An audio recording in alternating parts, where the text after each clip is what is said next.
नमस्कार, गुलमोहर किचनमध्ये आपलं स्वागत आहे। आज मी लोणी कढवल्यानंतर जे ताक उरतं त्यापासून ढोकळा बनवणार आहे।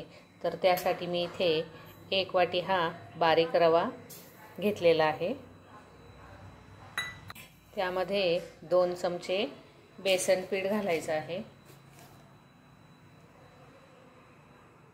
सुरुवातीला हे बेसन पीठ आणि रवा चांगला मिक्स करून घ्यायचा आहे, म्हणजे त्याच्या गुठळ्या होत नाहीत ताक ओतल्यानंतर। किंवा हातानेही हे असं फोडून घेऊ शकता। हे व्यवस्थित मिक्स केलं ना, मग व्यवस्थित असं एकजीव हा रवा आणि बेसन होतं। हे व्यवस्थित आता मिक्स करून झालेलं आहे। आता यामध्ये काय करायचंय, जेवढं ताक बसेल तेवढंच ताक यामध्ये ओतायचं आहे। तर आता सुरुवातीला मी 1 वाटी हे ताक यामध्ये घालणार आहे व आता हे मिक्स करून घ्यायचे। गरज वाटल्यास तरच ताक ओतायचं आहे अजून।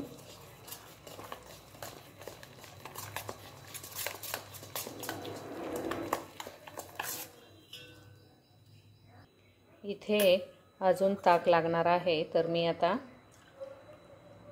1 वाटी परत घेणार आहे, पण 1 वाटी पूर्ण न टाकता अर्धीच वाटी हे टाकणार आहे, कारण रवा हा फुगला जातो त्याच्यामुळे थोडंसं ताक हे लागू शकतं जास्त।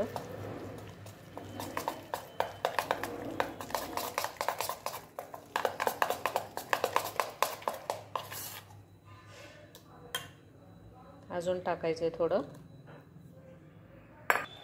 हे पहा, आता हे व्यवस्थित असं हे बॅटर करून घ्यायचं आहे। यापेक्षा जास्त पातळ करायचं नाही, कारण रवा हा बारीक असल्यामुळे थोडासा त्याला ताकाचं प्रमाण हे थोडंसं कमी लागलं जाऊ शकतं। किंवा जाड रवा जर तुम्ही इथे वापरला तर थोडं ताकाचं प्रमाण हे जादा लागण्याची शक्यता असते, कारण थोडासा जाड असल्यामुळे त्याला फुगायला थोडासा वेळ लागतो।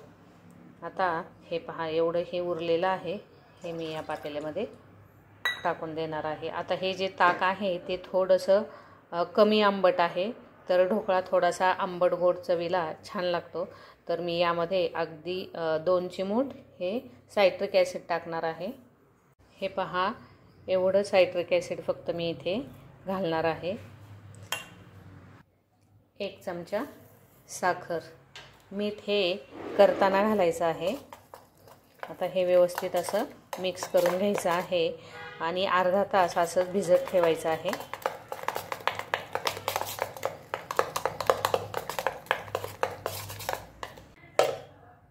आता एका कढईमध्ये पाणी घालायचं आहे, त्यात थोडंसं लिंबू टाकायचं आहे आणि त्यामध्ये हे एक स्टँड ठेवायचं आहे।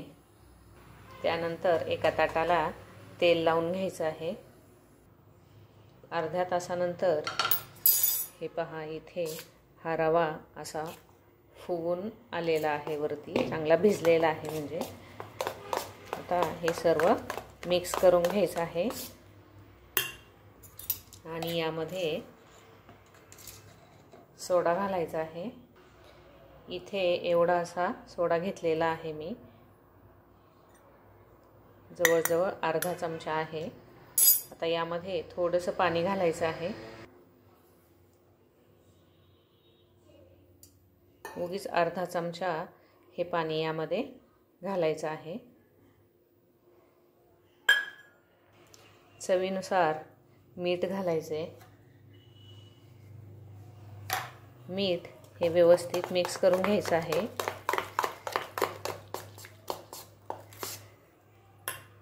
मिठानंतर अर्धा पळी हे तेल घालायचे, हे पण व्यवस्थित मिक्स करून घ्यायचं आहे।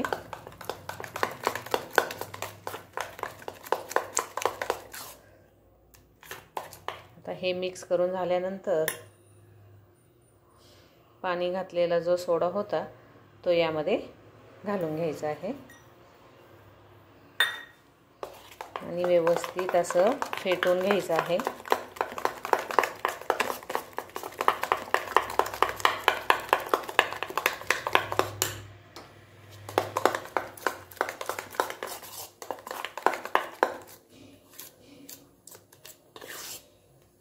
आता हे जे ताट आहे ते कढईमध्ये ठेवायचं आहे.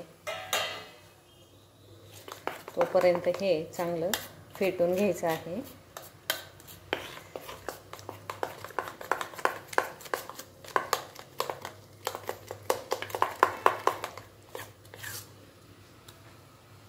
आता फेटलेले हे सर्व मिश्रण या ताटामध्ये ओतायचं आहे.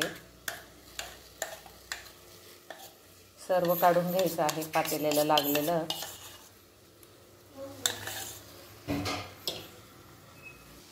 आता त्यावर एक झाकण ठेवायचं आहे. 15 मिनिट हा फुल गॅस ठेवायचा आहे.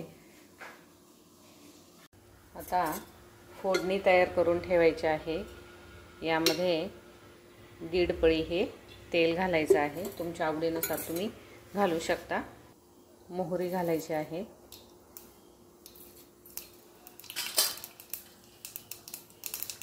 मोहरीनंतर जिरे घालायचे.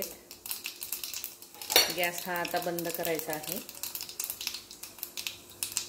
आता त्यानंतर हिरवी मिरची घालायची आणि कढीपत्ता.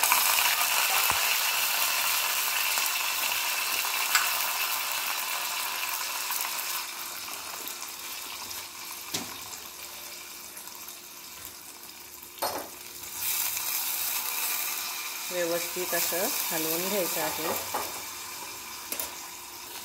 यानंतर आता थोडंसं पाणी घालायचं आहे. अगदी थोडं घालायचं. हे सर्व हलवून घ्यायचं आहे असं. 5 मिनिटांनंतर हे झाकण काढून त्याला जी वाफ आलेली असते ते वाफेचं पाणी जे असतं ते काढून घ्यायचं आहे. म्हणजे ढोकळ्यामध्ये पाणी पडत नाही. आता परत हे ठेवून द्यायचं आहे. इथे आता 15 मिनिट झालेले आहे आणि हे झाकण आता काढून घ्यायचं आहे. हे पाहू शकता तुम्ही, एकदम छान असा हा ढोकळा फुगून आलेला आहे. आता इथे गॅस बंद करायचा आहे. 15 मिनिटातच हा रव्याचा ढोकळा होतो. थंड झाल्यानंतर एकदम थंड होऊ द्यायचा आहे हा आणि नंतर जी फोडणी केलेली आहे ती त्यावर टाकून घ्यायची आहे. इथे पूर्ण थंड झालेला आहे. हे पहा. आता साईडनी हा मोकळा करून घ्यायचा आहे.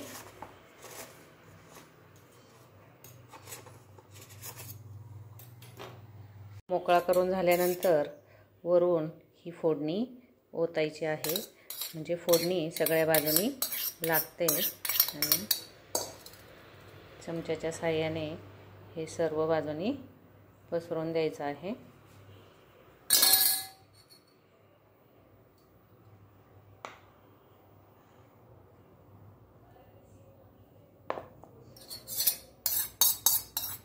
आणि मग नंतर ढोकळा हा कापून घ्यायचा आहे.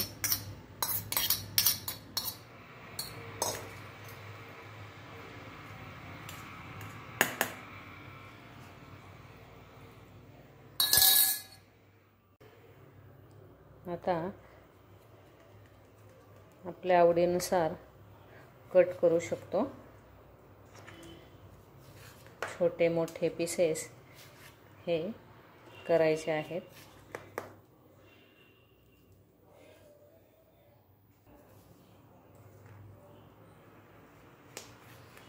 खूप छान होतो हा ढोकळा. हा तसाही खायला खूप छान लागतो. आता मी याला मिरचीची वरून फोडणी दिलेली आहे, त्यामुळे चटणी बनवलेली नाही. असाही हा खूप छान लागतो.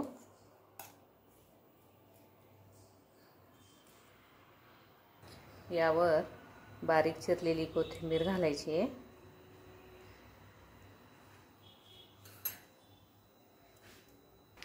त्यानंतर किसलेलं खोबरं घालायचं आहे.